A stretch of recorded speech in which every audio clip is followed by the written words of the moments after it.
महाराष्ट्र में गिरी ठाकरे सरकार, फडणवीस एक दो दिन में ले सकते हैं सीएम पद की शपथ। आदेश शिंदे की राज्यपाल से मुलाकात।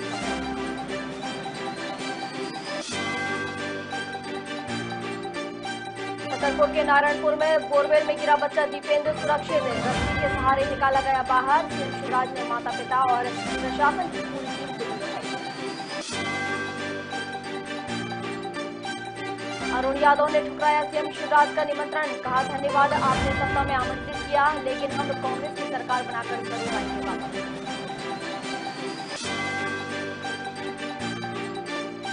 असदुद्दीन ओवैसी के बयान पर दिग्विजय सिंह का पलटवार, डिक्की ने कहा भाजपा से मिले हुए हैं ओवैसी, देश में ओवैसी भाजपा के सबसे बड़े समर्थक।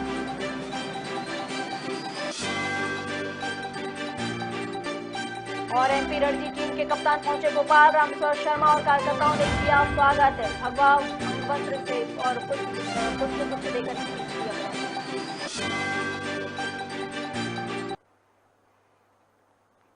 नमस्कार, खबर भारत देख रहे हैं आप। मैं हूं आपके साथ प्रियंका और अब खबरें देखते हैं विस्तार से।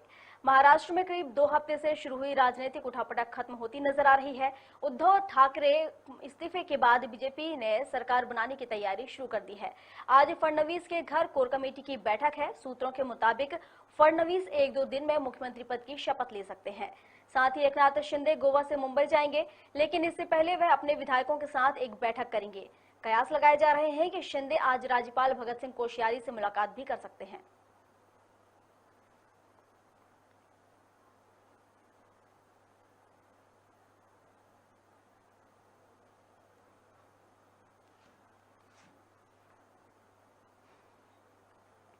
छतरपुर के नारायणपुर में 5 साल का बच्चा दीपेंद्र बोरवेल में गिर गया था, जिसे सुरक्षित बाहर निकाल लिया गया है।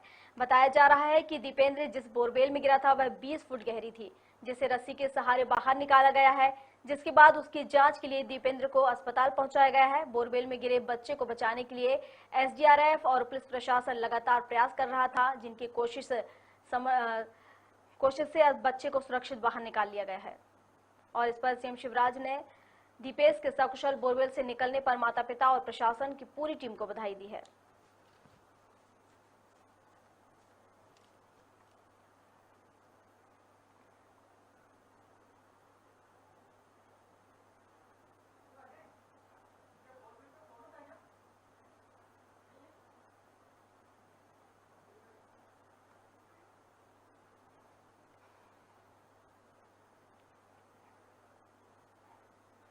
मध्य प्रदेश में सियासी खेल जारी है। बीते दिन मुख्यमंत्री शिवराज सिंह चौहान ने एक सभा के दौरान कांग्रेस नेता अरुण यादव को बीजेपी में शामिल होने का निमंत्रण दिया था, जिसे कांग्रेस नेता ने ठुकरा दिया है। सीएम शिवराज के ऑफर पर पलटवार करते हुए अरुण यादव ने ट्वीट पर मैसेज किया है, जिसमें लिखा है कि धन्यवाद शिवराज जी, आपने कांग्रेस के एक छोटे से कार्यकर्ता को सत्ता में आमंत्रित किया है। कांग्रेस पार्टी ने मुझे और मेरे परिवार को बिन मांगे बहुत कुछ दिया है। हम सत्ता में जरूर आएंगे, मगर भाजपा के साथ नहीं, कांग्रेस की सरकार बनाकर आएंगे।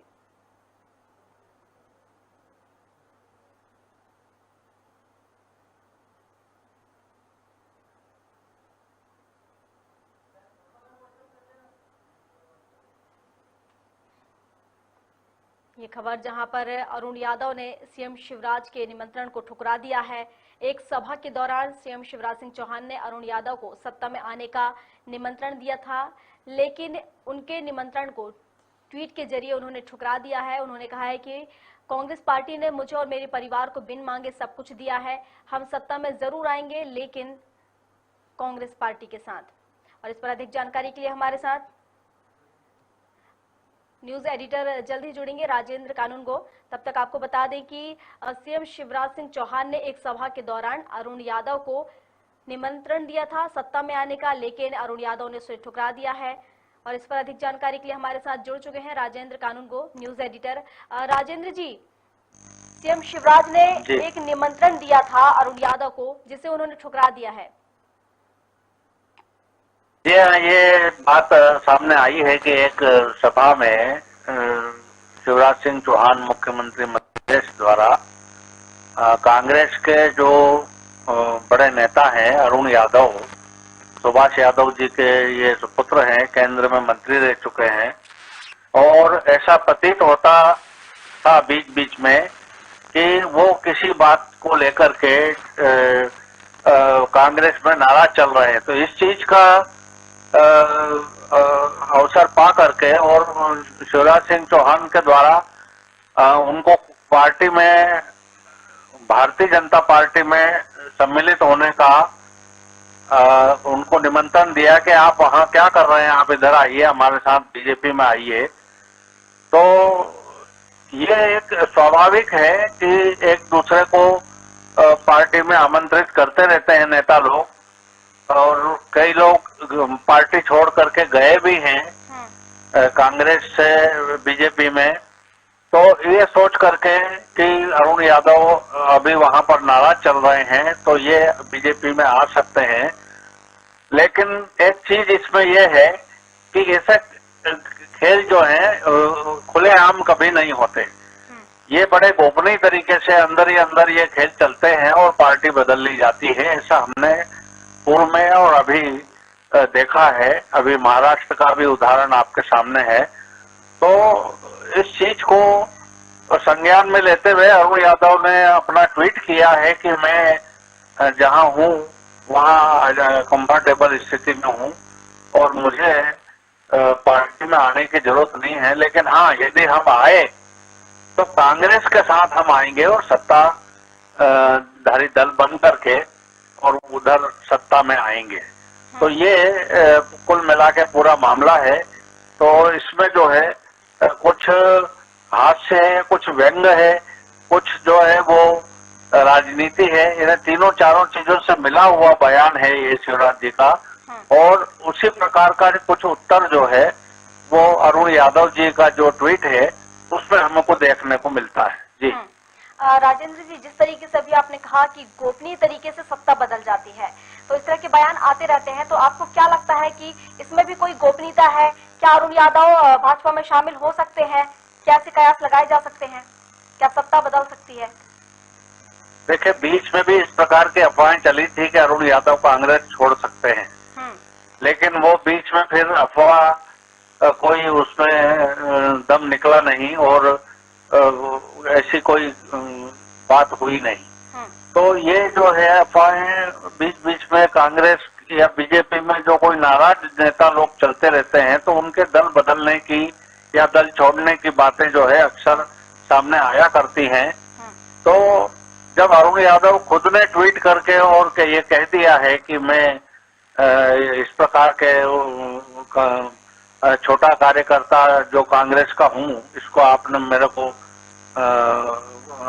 बीजेपी में सत्ता में शामिल होने के लिए बुलाया, उसका मैं धन्यवाद करता हूं, पर मैं आऊंगा उधर सत्ता में तो कांग्रेस के साथ आऊंगा। तो इससे ये बात यहाँ समाप्त हो जाना चाहिए कि इसके बाद कोई मसला खुद इसमें मना कर रहे हैं। जी, उनके इस तरह के बयान के बाद क्या किसी प्रकार की कोई प्रतिक्रिया आई है? अभी कोई प्रतिक्रिया इसके बाद की कोई सामने न आती हुई दिख नहीं रही है, न और किसी कांग्रेस के नेता का इसमें कोई बयान या ट्वीट आया है और न ही बीजेपी की तरफ से कोई और इसमें कोई ट्वीट या बयान कहीं से आया, कोई चर्चा हुई है, ऐसा अभी कहीं लगता नहीं है। जी, चलिए, बहुत शुक्रिया आपका हमारे साथ जुड़ने के लिए। तो ये खबर हम आपको बता रहे थे, जहां पर मुख्यमंत्री शिवराज सिंह चौहान ने एक सभा के दौरान अरुण यादव को सत्ता में आने का निमंत्रण दिया था, लेकिन अरुण यादव ने उस निमंत्रण को ठुकरा दिया है।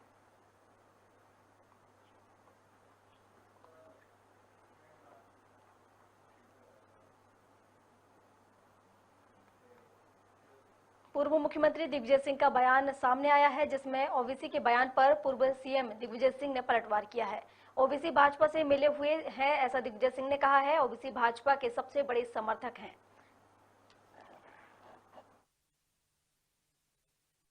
तो वैसे जो उपेंद्र का बयान आ रहा है उसमें ये कह रहे हैं कि कांग्रेस को कमजोर नहीं बल्कि खत्म हो जाना चाहिए देश से, क्योंकि भाजपा से मिले हुए हैं। और सर वो कह रहे हैं कि कांग्रेस की वजह से 2 बार प्रधानमंत्री मोदी जो है वो बने। मैंने कहा ना, वो तो भाजपा के एक सबसे बड़े समर्थक है इस देश। मध्य प्रदेश की विजय हुई रणजी टीम के कप्तान आदित्य श्रीवास्तव भोपाल पहुंचे, जहां बैरागढ़ में हुजूर विधायक समेत सैकड़ों कार्यकर्ताओं ने उनका स्वागत किया। विधायक शर्मा ने आदित्य को लड्डू खिलाकर मुंह मीठा कराया और भगवा अंग वस्त्र के साथ पुष्पगुच्छ भेंट कर उन्हें बधाई दी।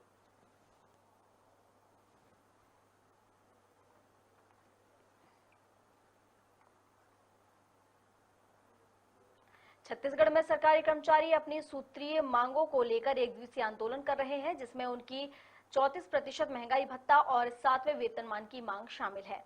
वहीं इस प्रदर्शन के कारण प्रदेश के सभी सहकारी कामकाज बंद रहेंगे, जिससे आम जनता को काफी परेशानियों का सामना भी करना पड़ सकता है। तानाशाही बंद करो, बंद करो, बंद करो, तानाशाही बंद करो, बंद करो, बंद करो, हिटलरशाही बंद करो। सरकारी कर्मचारी एक दिवसीय आंदोलन कर रहे हैं, जहां पर उन्होंने कई मांगे रखी हैं, जिसमें 34% महंगाई भत्ता और 7वें वेतनमान की मांग भी शामिल है। इसको लेकर लगातार प्रदर्शन किया जा रहा है। उनके द्वारा एक दिवसीय यह आंदोलन रखा गया है, जिसमें उनकी 34% महंगाई भत्ता और 7वें वेतनमान की मांग भी शामिल है। इस प्रदर्शन के कारण प्रदेश के सभी सरकारी कामकाज बंद पड़े हुए हैं, कोई भी काम नहीं हो रहे हैं, जिससे जो आम जनता है वो काफी परेशान हो रही है। कर्मचारी अधिकारी फेडरेशन जिंदाबाद, जिंदाबाद, और जो हमसे टकराएगा, जो हमसे टकराएगा, इंकलाब जिंदाबाद, कर्मचारी अधिकारी। सीतापुर में गोवंश की अवैध तस्करी का मामला बढ़ता ही जा रहा है। अवैध तस्कर दिन रात सक्रिय होते नजर आ रहे हैं, जो अवैध तरीके से गोवंश की तस्करी कर रहे हैं और यूपी और झारखंड भेज रहे हैं। कभी पैदल तो कभी गाड़ियों से इनकी तस्करी की जा रही है। ताजा मामला बतौली का है, जहां बरगी हीड चौक पर तस्करों द्वारा गोवंश को पैदल जशपुर की ओर ले जाया जा रहा था, लेकिन रास्ते में ही ग्रामीणों और बजरंग दल ने तस्करों को रोक लिया और पुलिस को सूचना दी। पुलिस ने जानकारी मिलते ही वहां पहुंची, तब आरोपियों के पास कोई वैध दस्तावेज नहीं मिले। पुलिस ने कार्रवाई करते हुए तस्करों को गिरफ्तार कर लिया और 11 नग गोवंश को सीतापुर के गौशाला पहुंचा दिया। दिनांक 28/2022 को प्रातः करीबन 3 बजे के आसपास ग्रामीणों के द्वारा सूचना थाने में दिया गया था कि जो कुछ व्यक्ति हैं, ये अपना बतौली से जसपुर बगीचा जाने वाला जो मार्ग है, इसमें बिलासपुर चौक के पास में 5 जो व्यक्ति हैं वो मवेशी हाँक कर ले जा रहे हैं और उनके द्वारा रोके जाने पर जो 3 व्यक्ति थे वो भाग गए, जिस कारण से संदेह हुआ और बाद में वहाँ पे जब पुलिस गई तो 2 व्यक्ति को वहाँ से पकड़ा गया। बाद में इनसे जो दस्तावेज है, जो बैल उनके पास थे, उनके खरीदी और बिक्री या लाने ले जाने के संबंध में वैध दस्तावेज मांगने पर किसी प्रकार का दस्तावेज उनके द्वारा प्रस्तुत नहीं किया गया और बताया गया कि जो थाना लखनपुर है उस क्षेत्र से ये अपना बतौली होते हुए ये बगीचा की ओर ले जा रहे थे। तो क्योंकि तो इस प्रकार से कोई वैध दस्तावेज नहीं होने के कारण से इन पे जो धारा 4 है, 6 है और 10 है छत्तीसगढ़ कृषि पशु संरक्षण अधिनियम, इनके तहत में इसमें कार्रवाई की गई है। जो 2 आरोपी है, सुमेर पिता गोगो विश्वकर्मा और प्रेम साय, इन 2 व्यक्तियों को दिनांक 28 तारीख को ही गिरफ्तार करके न्यायिक रिमांड पर भेजा गया है। नेपानगर में बदहाल सड़क से राहगीरों को काफी परेशानियों का सामना करना पड़ रहा है। इतना ही नहीं, ठेकेदार की लापरवाही के कारण कई बार यहां सड़क दुर्घटनाएं हो चुकी हैं और ऐसा नहीं है कि अधिकारियों को इससे अवगत नहीं कराया गया है, लेकिन फिर भी अधिकारी पैर पसारे बैठे हुए हैं। आपको बता दें कि 6 महीने पहले वार्ड क्रमांक 13 के सड़क निर्माण कार्य का भूमि पूजन हुआ था, लेकिन ठेकेदार की नाकामी के कारण सड़क अभी भी अधूरी पड़ी हुई है, जिसको लेकर ग्रामीणों ने नगरपालिका के बाद सीएम हेल्पलाइन पर भी शिकायत की, लेकिन अब तक कोई निराकरण नहीं हुआ।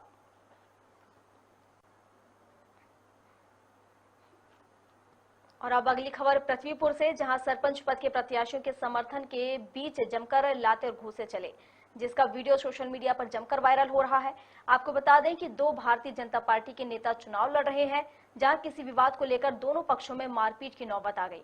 मारपीट में 2 युवकों को चोट आई है, जिनका इलाज अस्पताल में कराया जा रहा है। पुलिस ने दोनों पक्षों के 11 लोगों पर मामला दर्ज कर लिया है।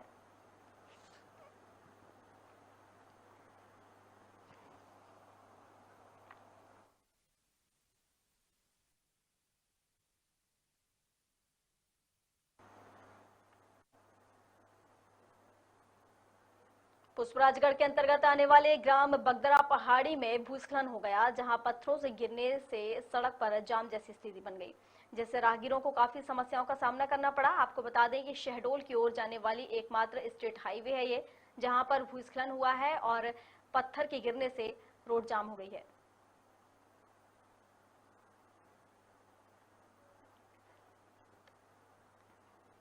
उदयपुर में कन्हैयालाल की हत्या के विरोध में पूरे देश में आक्रोश का माहौल बना हुआ है।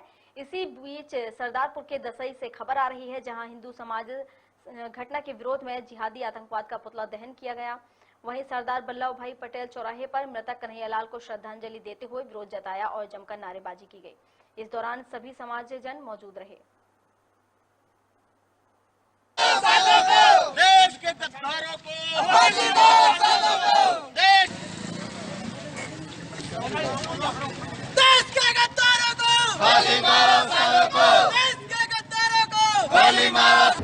उदयपुर की घटना को लेकर जिस प्रकार हमारे हिंदू समाज के एक छोटे व्यक्ति जो सिलाई करता था, उस व्यक्ति को कुछ विधर्मियों ने उनकी गर्दन पर चाकू से वार कर, छुरी से वार कर उसको मौत के घाट उतारा।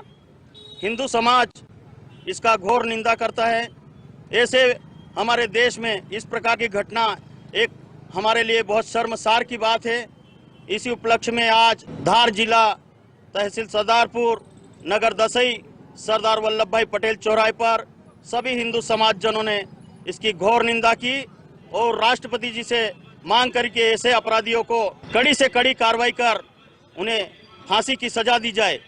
जय हिंद, जय भारत, वंदे मातरम। जबलपुर में जोरदार बारिश होने के कारण नदी नाले उफान पर आ गए हैं, जिससे घरों और दुकानों में पानी घुसने से रहवासियों को काफी समस्याओं का सामना करना पड़ रहा है, जिससे रहवासियों ने नगरपालिका के खिलाफ आक्रोश जताया है। आपको बता दें कि नाले में निकासी न होने से बरिया तले क्षेत्र में 2 से 3 फुट तक पानी भर गया है, जिससे व्यापारियों का काफी नुकसान हुआ है। वहीं इनका कहना है कि हर बार बरसात के समय क्षेत्र में ऐसी स्थिति बनती रहती है, लेकिन जनप्रतिनिधि किसी भी प्रकार से ध्यान नहीं देते।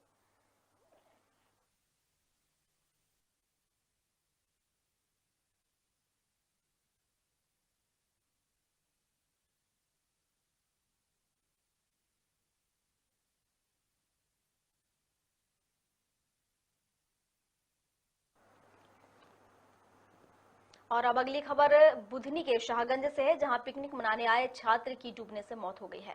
भोपाल के बीटेक कॉलेज में पढ़ाई करने आए बिहार के रहने वाले दीपेश शाह अपने 4 दोस्तों के साथ अमरगढ़ वाटरफॉल गए हुए थे, जहां नहाते समय गहरे पानी में चले गए, जिससे युवक की मौत हो गई। सूचना मिलते ही गोताखोरों ने युवक के शव को बाहर निकाला।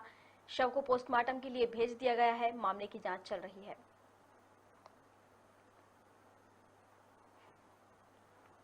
राजगढ़ के ब्यावरा में मतदान जागरूकता रैली निकाली गई, जहां एसडीएम ने शासकीय कन्या उच्चतर माध्यमिक विद्यालय से जागरूकता रैली को हरी झंडी दिखाई। वहीं रैली में राजस्व विभाग, नगरपालिका एवं महिला विकास विभाग के आंगनबाड़ी कार्यकर्ता और शिक्षक के साथ शहर के जागरूक लोगों ने हिस्सा लिया, जिसमें जन जन की यही पुकार, वोट डालें अब की बार के साथ जनता को अपने बूथों पर वोट डालने का संदेश दिया। नमस्कार, मैं नरेंद्र साहू, खबर भारत, जिला ब्यूरो राजगढ़। इस समय मैं ब्यावरा शहर में हूँ। ब्यावरा एसडीएम कार्यालय मेरे साथ में हैं एसडीएम सर श्री संजय जी उपाध्याय। आज ब्यावरा में ब्यावरा प्रशासन के द्वारा मतदाता जागरूकता अभियान रैली निकाली गई थी, जिसमें ब्यावरा के एसडीएम सर मौजूद थे, संजय उपाध्याय, ब्यावरा नगर पालिका सीएमओ सुषमा धाकड़ जी, ब्यावरा महिला बाल विकास अधिकारी केदार शर्मा जी, ब्यावरा समस्त प्रशासन अधिकारी मौजूद थे। मेरे साथ में ब्यावरा एसडीएम सर हैं, उनसे हम जानते हैं कि मतदाता रैली निकाली गई है, इससे ब्यावरा प्रशासन के द्वारा, जिला प्रशासन द्वारा क्या जनता में संदेश दिया है, क्या मतदाताओं से अपील की गई है, और आने वाले नगरीय निकाय जो चुनाव प्रथम चरण में 6 जुलाई को चुनाव होने जा रहे हैं नगर पालिका के, इसमें ब्यावरा प्रशासन की क्या क्या व्यवस्था रहेंगी और मतदाताओं से और प्रशासन के द्वारा क्या संदेश, क्या अपील की जा रही है। सर मेरे साथ हैं संजय उपाध्याय एसडीएम ब्यावरा। सर बहुत बहुत स्वागत है खबर भारत में आपका। Thank you. जैसा कि आपको विदित है, ब्यावरा नगर पालिका में 6 जुलाई को नगर पालिका का निर्वाचन संपन्न होना है। इलेक्शन कमीशन और लोकल इलेक्शन कमीशन दोनों की मंशा है कि जो भी भारत के नागरिक हैं उन्हें अपने वोट का, अपने मत का हमेशा प्रयोग करना चाहिए, और इसी बात का मैसेज देने के लिए, संदेश देने के लिए, मतदाताओं को जागरूक करने के लिए आज हमने कन्याशाला से एक रैली को प्रारंभ किया है, जिसमें समस्त विभाग के कर्मचारी, अधिकारी और अन्य नागरिकगण उपस्थित थे। इसके द्वारा यही मैसेज है कि वे निर्भीक होकर 6 जुलाई को, जो कि प्रथम चरण में चुनाव होने वाला है, अपना मतदान करें। और इसके लिए हमने 52 मतदान केंद्र बनाए हैं, जिसकी संपूर्ण व्यवस्थाएं कर ली गई हैं। 6 सेक्टर ऑफिसर विजिट करेंगे, 3 जोनल मजिस्ट्रेट इसके लिए काम करेंगे। इस तरह पुलिस और प्रशासन और नगर पालिका ने मिलकर एक निर्भीक मतदान कराने का फैसला किया है, जिसमें जन सहयोग की अपेक्षा है। धन्यवाद। जैसे कि सर ने बताया कि ब्यावरा में 52 केंद्र बनाए गए हैं और 18 वार्ड है टोटल, और मतदाता अपने निष्पक्ष निर्भीक होकर मतदान करें। आने वाले 6 जुलाई को ब्यावरा में प्रथम चरण में चुनाव होंगे नगर पालिका के, जिसमें ब्यावरा प्रशासन की मूलभूत सुविधा उपलब्ध करवाई जाएगी। नमस्कार, इस सर मैं नरेंद्र साहू, खबर भरा, जिला ब्यूरो राजगढ़, ब्यावरा से। धन्यवाद। आज जैसे कि निर्वाचन आयोग के निर्देश हैं कि मतदाता जागरूकता अभियान के तहत विभिन्न गतिविधियां की जानी है, इसी के पालन में आज मतदाता जागरूकता रैली निकाली गई है। इसका शुभारंभ कन्याशाला स्कूल से 10:30 बजे किया गया, जिसमें एसडीएम महोदय के द्वारा हरी झंडी से इसका शुरुआत की गई और इसमें विभिन्न विभाग सम्मिलित हुए, जैसे कि महिला बाल विकास विभाग और शिक्षा विभाग, नगर पालिका स्टाफ और अन्य विभाग भी इसमें सम्मिलित थे। यहाँ से स्टार्ट होते हुए विभिन्न जो स्थल हैं, सार्वजनिक स्थल हैं, मैन मार्केट है, इनसे होते हुए इसका समापन नगर पालिका कार्यालय में हुआ। इसके पश्चात यहाँ पे शपथ दिलाई गई। साथ ही इस रैली का जो उद्देश्य है वो ये है, प्रशासन और नगर पालिका ने जो ये रैली निकाली, कि सभी मतदाताओं को अपने विवेक से निर्णय लेना है, निष्पक्ष निर्भीक होके, और किसी भी प्रलोभन, किसी भी के बहकावे में ना आए और अपने मत अधिकार का प्रयोग अपने विवेक से ही करें। 6 तारीख को यहाँ पे मतदान होना है प्रथम चरण में। हमारे नगरीय क्षेत्र में 18 वार्ड हैं, जिसमें 52 केंद्र हैं। 52 केंद्रों में, मतदान केंद्रों में जो व्यवस्थाएं आवश्यक होती हैं, मूलभूत आवश्यकताएं होती हैं, उनको पूरा करने की तैयारियां हमारे द्वारा ऑलमोस्ट कंप्लीट करा ली। खबर भारत में खबरों का सिलसिला लगातार जारी है। अधिक अपडेट्स के लिए आप बने रहिए हमारे साथ और देखते रहिए खबर भारत। नमस्कार।